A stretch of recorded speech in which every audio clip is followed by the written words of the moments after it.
बहुत पुराने ज़माने की बेहद हैरान कर देने वाली कहानी सुनाने वाले हैं कि किस तरह एक बादशाह ने अपने छोटे बेटे की शादी एक बंदरिया के साथ कर दी। आखिर शहजादे ने ऐसी कौन सी खता की थी जो बादशाह ने उसकी शादी एक बंदरिया के साथ कर दी, और फिर जो कुछ भी हुआ वह सब आप आज की इस वीडियो में जानेंगे। आज की यह वीडियो बहुत ही इंटरेस्टिंग है। साथ ही वीडियो को लाइक करें, साथ ही कमेंट करके ज़रूर बताएं कि आप लोग किस किस शहर से या मुल्क से वीडियो को देख रहे हैं। तो चलिए वीडियो शुरू करते हैं। पुराने वक्तों की बात है। किसी दूर दराज के मुल्क में एक में बादशाह हुकूमत करता था। बादशाह के 3 बेटे थे और अब तीनों जवान हो चुके थे, तो बादशाह और मल्लिका को उनकी शादी की फिक्र हुई। बादशाह के तीनों बेटे बहुत ही बहादुर थे। वह हर फन में माहिर थे। उस वक्त में उन जैसा बहादुर कोई न था, चाहे तीरंदाजी हो या घुड़सवारी हो या तलवारबाजी हो। शहजादे हर काम में अपनी मिसाल आप थे। मुल्क की रियाया भी खुश खुर्रम जिंदगी बसर कर रही थी। किसी किस्म की परेशानी न थी। बादशाह को अपने बहादुर बेटों के लिए दुल्हन भी उन्हीं की जैसी चाहिए थी। इसलिए बादशाह ने अपने वजीर से मशवरा किया। वजीर अपनी दानिशमंदी के लिए पूरे महल में मशहूर था। वजीर बहुत ही ज्यादा अक्लमंद था। बादशाह ने वजीर को अपने पास बुलाया और उसे अपना ख्याल बताया। वजीर ने कहा, बादशाह सलामत, शहजादों की शादी का ख्याल दुरुस्त है और अब शहजादों की उम्र भी शादी की लायक हो गई है। बादशाह ने कहा, लेकिन शहजादों के लिए शहजादी भी उन्हीं की लायक होनी चाहिए। कोई भी ऐसा मशवरा दो जो तीनों शहजादों को अपनी अपनी दुल्हन मिल जाए। हम यह नहीं चाहेंगे कि दुल्हन अमीर हो या गरीब, हमें अपने शहजादों की पसंद की शादी करनी है। वजीर ने कहा, हमें इस बारे में शाही नजूमी से मशवरा करना चाहिए, वही बताएंगे। तब बादशाह ने 2 सिपाहियों को शाही नजूमी को दरबार में बुलाने के लिए भेजा। सिपाही उसके घर गए और जाकर बादशाह का पैगाम सुनाया कि बादशाह सलामत ने आपको दरबार में तलब फरमाया है। नजूमी दरबार में हाजिर हुआ और बादशाह से अर्ज की, जहांपना, आपने मुझे बुलाया। तब बादशाह ने उसे सारा वाकया कह सुनाया। बादशाह की बात सुनकर नजूमी ने कहा, 2 दिन बाद आकर मैं आपको बताता हूं कि क्या करना है और कहीं शादी में कोई रुकावट तो नहीं आने वाली। ये कहकर शाही नजूमी अपने घर वापस चला गया और जब तीसरे दिन में दरबार में आया तो उसने बादशाह को अपनी एक राय से डरा दिया। उसने बताया कि तीनों शहजादे बहुत ही बुलंद किस्मत वाले हैं, लेकिन उनकी शादी करना आसान नहीं है। आपके एक शहजादे की शादी में बहुत ही ज्यादा मुश्किलात आने वाली है, लेकिन वह लड़का कौन है यह मैं आपको नहीं बता सकता। आप ऐसा कीजिए, इनको मेरे साथ जंगल में भेज दीजिए, मैं कोई तरकीब करता हूं। इसके बाद बादशाह ने ऐसा ही किया और उसने नजूमी के साथ तीनों शहजादों को जंगल में भेज दिया।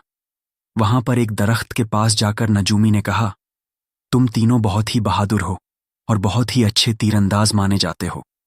चलो अपनी अपनी कमानों से तीर निकालो और आंखें बंद करके एक एक तीर इस दरख्त की तरफ छोड़ दो। जिस भी शहजादे का तीर जिस तरफ भी जाएगा, उस तरफ की शहजादी के लिए उस शहजादे के साथ शादी का पैगाम भेज दिया जाएगा। तीनों बेटों ने तीर कमान से लगाकर छोड़ दिए। बड़े बेटे का तैर तुर्की की एक बहुत बड़ी रियासत की तरफ चला गया। दूसरे बेटे का तीर जरगान की रियासत की तरफ चला गया। तीसरे बेटे ने जो तीर चलाया था वह पेड़ पर बैठी एक बंदरिया को लग गया था। वह बंदरिया पेड़ से उतर आई। इस तरह बादशाह ने अपने पहले बेटे की शादी तुर्की की तरफ रियासत में और दूसरे बेटे की शादी जरगान की रियासत में और तीसरे बेटे की शादी उस बंदरिया के साथ कर दी। बादशाह का तीसरा बेटा, जिसको सब सलीम कहते थे, बहुत ही ज्यादा उदास था, लेकिन वह शर्मिंदा था कि उसकी शादी एक बंदरिया के साथ हुई है, लेकिन उसकी मजबूरी थी। वह अपने वालिद की बात को नहीं टाल सकता था, इसीलिए वह खामोश हो गया। सभी शहजादों की शादी बहुत ही ज्यादा धूमधाम से हुई। मुल्क में कई दिनों तक जश्न चलता रहा। महल में भी बहुत ज्यादा खुशियां मनाई गईं, मगर शहजादों की ख्वाहिश उनको रहने के लिए अलग अलग महलों के इंतजामात कर दिए गए। छोटे शहजादे सलीम ने बादशाह से कहा था कि मैं अलग महल में रहूंगा, मैं यहां पर ना रहूंगा, क्योंकि वह सोच रहा था कि मैं किस तरह अपनी वालिद और भाइयों का सामना करूंगा। मेरे भाई अपनी बीवियों के साथ खुश रहेंगे और मुझे अब इस बंदरिया के साथ जिंदगी बसर करनी होगी, क्योंकि सभी शहजादे अलग अलग महल चाहते थे। इसीलिए दोनों बड़े और छोटे शहजादे सलीम के लिए अलग महल का इंतजाम कर दिया गया। शहजादा सलीम और बंदरियां अपने महल में रहने लगे। दोनों बड़े शहजादे अपनी अपनी बीवियों के साथ बहुत ही खुश थे और अपने अपने महल में हंसी खुशी जिंदगी बसर कर रहे थे। मगर छोटे शहजादे के पास तो दुल्हन के नाम पर एक बंदरियां थी। वह बहुत परेशान और शर्मिंदा रहता था। इसी तरह रहते रहते कुछ वक्त बीत गया। एक बार बादशाह और उनकी मल्लिका ने कहा कि हम अपनी बहुओं का सलीका देखना चाहते हैं, लिहाजा उनको एक एक रूमाल कढ़ाई करने के लिए दिया गया। दोनों बहुएं अपना अपना हुनर दिखाने के लिए बहुत ही मेहनत से रूमाल पर खूबसूरत बूटे बनाने लगी। लेकिन छोटा शहजादा बहुत ही शर्मिंदा हुआ। उसने सोचा कि मेरी बीवी तो एक जानवर है, एक बंदरियां है, उससे यह सब कुछ कहाँ होने वाला है। वह परेशानी के आलम में अपने महल में टहल रहा था कि बंदरियां उसके पास आई और उससे पूछा, आप क्यों उदास हैं? शहजादे ने उसे कुछ न बताया, चुपचाप वैसे ही बैठा रहा। जब बंदरियां ने ज्यादा इसरार किया तो शहजादे ने उसे बताया कि अम्मा हुजूर और अब्बा हुजूर अपनी बहुओं का हुनर देखना चाहते हैं और उन्होंने उन दोनों अपनी बड़ी बहुओं को भी रूमाल कढ़ाई करने के लिए दिए हैं। वह देखना चाहते हैं कि कौन ज्यादा अच्छा रूमाल कढ़ाई करके देता है। जब यह बात बंदरियां को पता चली तो उसने शहजादा सलीम से कहा कि जाओ और वह रूमाल लेकर आओ, मैं रूमाल पर कढ़ाई कर लूंगी। शहजाद रूमाल ले आया और बंदरियां अब रूमाल पर कढ़ाई करने लग गई। जब सब रूमाल बनकर तैयार हो गए तो बादशाह और मल्लिका को इत्तिला दी गई। बादशाह और मल्लिका सहन में आए, जहां पर वह तीनों रूमाल खूबसूरती से सजाए गए थे। सब खूबसूरत कढ़ाई में सजे हुए थे। बादशाह और मल्लिका ने तीनों बहुओं के अलग अलग रूमाल देखे। तीनों ने बहुत अच्छी कढ़ाई की थी, लेकिन जो कढ़ाई छोटे शहजादी की बीवी बंदरियां की थी वह बहुत ज्यादा सुंदर थी। उसको देखकर बादशाह और मल्लिका हैरान रह गए। दोनों बड़ी बहुओं को भी बहुत बड़ा धक्का लगा कि यह बंदरियां कैसे हम दोनों से अच्छी कढ़ाई कर ली। वह दोनों गुस्से से आग बबूला हो गई, लेकिन उन्होंने कुछ न कहा और चुपचाप वहां से चली गई। इसी तरह कुछ अरसा और बीत गया। एक दिन मल्लिका ने बादशाह से कहा कि मैं मुलाजिमों के हाथ का खाना खा खाकर तंग आ चुकी हूं। मैं अपनी बहुओं के हाथ का खाना खाना चाहती हूं। इस तरह हम अपनी बहुओं के हाथों का हुनर भी देख लेंगे कि वह किस तरह का खाना बनाती है। जब तीनों शहजादों को अपने पास बुलाकर मल्लिका और बादशाह ने अपनी अपनी ख्वाहिश का इजहार किया तो शहजादे दोनों बड़े शहजादे बहुत ही खुश हुए और पुरजोश लहजे में कहा, क्यों नहीं अब हुजूर, हम अपनी बीवियों से आपके लिए जरूर खाना बनवाएंगे। लेकिन छोटा शहजादा खामोश रहा और वह उदास भी था कि किस तरह एक बंदरियां खाना बना सकती है। बादशाह ने जब उसकी तरफ देखा तो कहा, सलीम, तुम कुछ परेशान लगते हो। क्या बात है, क्या तुम हमें अपनी बीवी के हाथ का खाना खिलाना नहीं चाहते हो? सलीम ने कहा, नहीं अब्बा हुजूर, ऐसी बात नहीं है। मैं अभी जाता हूं और आपके लिए खाना बनवा कर लाता हूं। शहजादा अपने महल में आया और उदास होकर एक जगह बैठ गया। बंदरियां ने जब देखा कि शहजादा उदास बैठा है तो वह समझ गई कोई ना कोई बात जरूर है। वह शहजादे के पास गई और उसे उसकी उदासी का सबब पूछा। शहजादा टालता रहा और कहा कि कोई बात नहीं है। लेकिन जब बंदरियां ने ज्यादा इसरार किया तब शहजादे ने बताया कि अब्बा हुजूर और अम्मा हुजूर अपनी बहुओं के हाथ का खाना खाना चाहती हैं। दोनों बड़े भाई अपनी अपनी बीवियों से खाना बनवाने चले गए। लेकिन मैं इसीलिए उदास बैठा हूं कि तुम एक बंदरियां हो और किस तरह से खाना बना सकती हो। अगर मेरी बीवी भी एक औरत होती तो वह भी मेरे अम्मा हुजूर और अब्बा हुजूर के लिए अच्छा खाना बना देती। बंदरियां ने कहा, कोई बात नहीं, मैं खाना पका दूंगी। आप अपने अम्मा हुजूर और अब्बा हुजूर के लिए भिजवा दीजिएगा। शहजादे सलीम ने हैरत से बंदरियां की तरफ देखा और कहा कि क्या तुम खाना बना लेती हो और तुमने कहां पर खाना बनाना सीखा? तब बंदरियां ने कहा, अपनी अब्बा हुजूर के महल में मेरे बाजू को मेरे हाथ का खाना बहुत पसंद था, इसलिए मैं अक्सर उनके लिए खाना बनाया करती थी। शहजादा सलीम बंदरियां की ये बात सुनकर ठहाका मारकर हंस पड़ा और कहा, मजाक बहुत अच्छा कर लेती हो, लेकिन यह बताओ कि खाना बनाना आता है या नहीं, या मेरी बेइज्जती करवा दोगी?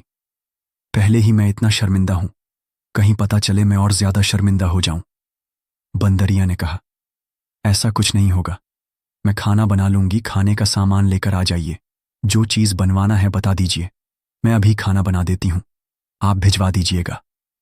बंदरिया ने बहुत मेहनत से खाना बनाया और शाम के वक्त सबके पकाए गए खाने दस्तरखान पर चुन दिए गए। दोनों बड़ी बहुओं के खानों की खूब तारीफ हुई, लेकिन जब तीसरा दस्तरखान खुला और सब सालन के डोंगे खोले गए तो पूरा महल खुशबू से महक उठा। खाना इस कदर खूबसूरती और नफासत से सजाया गया था कि सबकी नजरें बस उस पर जम गईं। और जब वह खाना बादशाह और मल्लिका ने खाया तो वह बहुत ही खुश और हैरान हुए, क्योंकि छोटी दुल्हन जो कि बंदरियां थीं, उसका बनाया गया खाना सबसे ज्यादा मजेदार था और सबसे ज्यादा नफासत से बनाया हुआ था। बादशाह और मल्लिका ने उस खाने की खूब तारीफ की, जिससे दोनों बड़ी बहुएं जल भुन गईं कि हम तो शहजादियां हैं, हमने उनके लिए खाना बनाया, लेकिन इन्हें उस बंदरिया के हाथ का खाना पसंद आया। इसी तरह वक्त गुजरता रहा। कुछ अरसे बाद मल्लिका ने अपने बेटों के महल में जाने की फरमाइश की। बादशाह ने बेटों को बुलाकर इत्तला दी। बादशाह के दोनों बेटे बहुत खुश हुए, लेकिन शहजादा सलीम फिर से उदास हो गया। तीनों बेटे अपने अपने घर गए। दोनों बड़े बेटों ने अपनी बहू को बताया कि अब्बा हुजूर और अम्मा हुजूर हमारे महल में तशरीफ लाएंगे। वो तुम लोगों की अक्लमंदी का इम्तिहान लेना चाहते हैं। वह जानना चाहते हैं कि उनकी कौन सी बहू सबसे ज्यादा समझदार और अक्लमंद है। उनको जानना है। इधर तीसरा शहजादा भी घर गया और उसने बंदरिया को इत्तला दे दी कि अब्बा हुजूर और अम्मा हुजूर आने को कह रहे हैं और वह अपनी बहुओं की अक्लमंदी और समझदारी का इम्तिहान लेना चाहते हैं। लेकिन मैं जानता हूं तुम ही सबसे नासमझ निकलोगी, क्योंकि तुम एक जानवर हो। अब मुझे अपने वालिद और वालदा के सामने शर्मिंदगी होगी।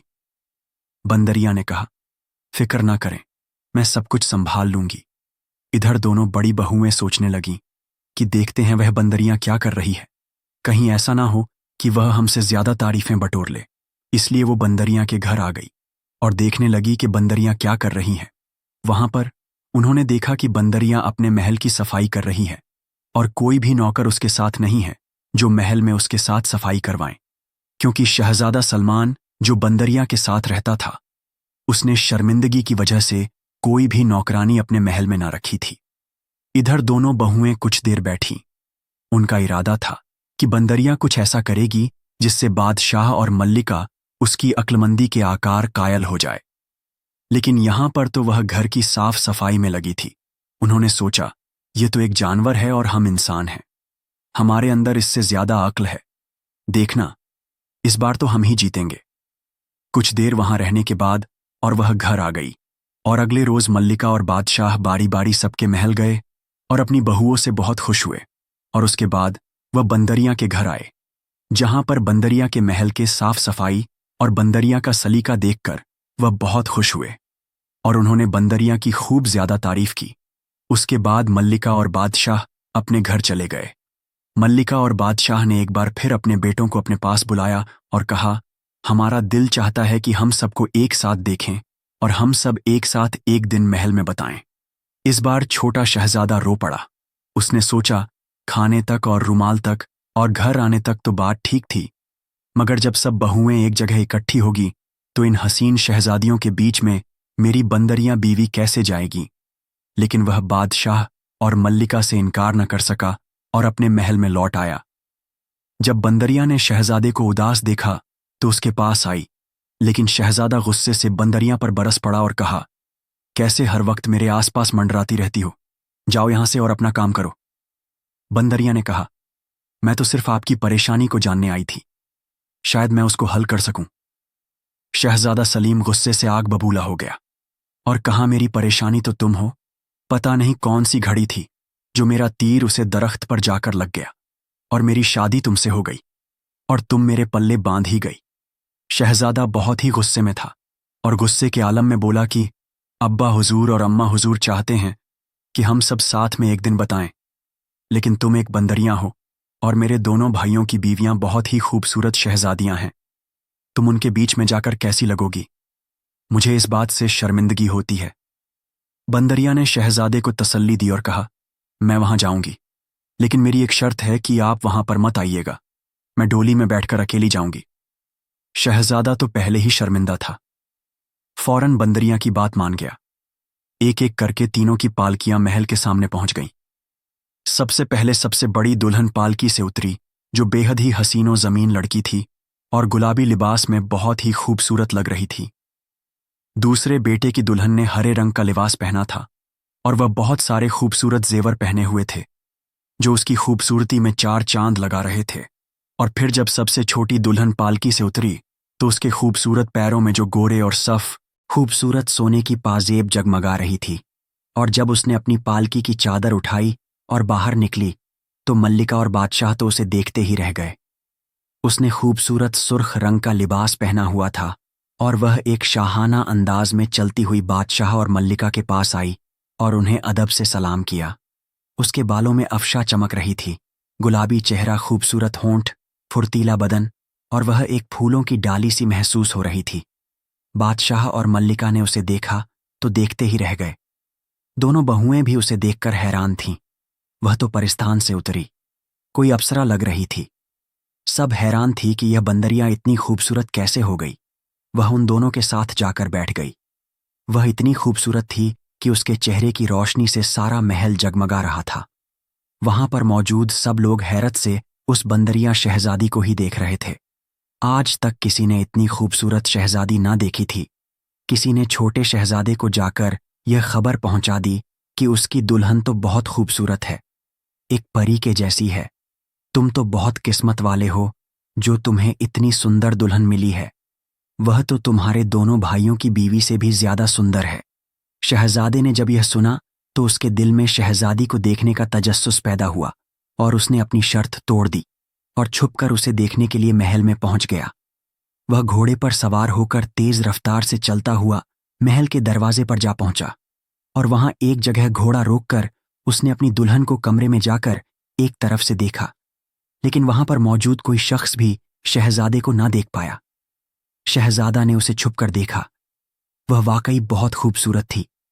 शहजादा उसकी खूबसूरती में खो गया था और फौरन ही अपने महल में वापस आ गया। वह बहुत हैरान था कि यह मौजा कैसे हो गया। जब शहजादा सलीम कमरे में आया तो उसने देखा कि एक तरफ बंदरिया की खाल रखी हुई है। उसने सोचा कि हो ना हो, इस खाल में ही कोई बात है जो वह इतनी खूबसूरत शहजादी एक बंदरिया बन जाती है। उसने सोचा, मैं इस खाल को जला देता हूं। इसके बाद मेरी शहजादी कभी भी बंदरिया नहीं बनेगी और मैं हंसी खुशी उसके साथ जिंदगी बसर करने लगूंगा। शहजादा पहले ही नजर में शहजादी पर फिदा हो चुका था। उसने फौरन ही खाल उठाई और कमरे में जलती हुई मशाल से उस खाल में आग लगा दी। जैसे ही खाल को आग लगी, उधर छोटी दुल्हन को अचानक बहुत ही ज्यादा बेचैनी हुई और वह पाजेब उसके पैरों में थी। वह जलने लगी, उसका पर झुलसने लगे। वह जल्दी से बादशाह और मल्लिका से इजाजत तलब करके महल की तरफ रवाना हो गई, लेकिन जब तक वह महल पहुंची उसके जिस्म का काफी हिस्सा जल चुका था। जब वह कमरे में आई तो शहजादे से अपनी खाल खींच ली और उस आग को बुझा दिया, मगर जब तक खाल का काफी हिस्सा जल चुका था और वह भी बुरी तरह से जल चुकी थी।